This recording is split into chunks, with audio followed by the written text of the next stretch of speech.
Zimbabwe. Dofo ndo zvatinoziva pakurarama.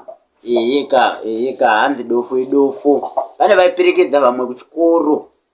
Saka tiri kungozviona mumastreet, zvinhu zvinonakidza, zvinhu zvinofadza. Right, amavadiwa, my name is Hidek as usual. Ndiri pakutsvaga zviri kunakidza vanhu, zviri kuvaraidza pasocial media. So nhasi ndine nhau yaPassion Java Panganai. Nhau yake hanzi one munhu ari kutadza maspelling, akambotadza futi pamwe anyora kuti stands aida kuti stands.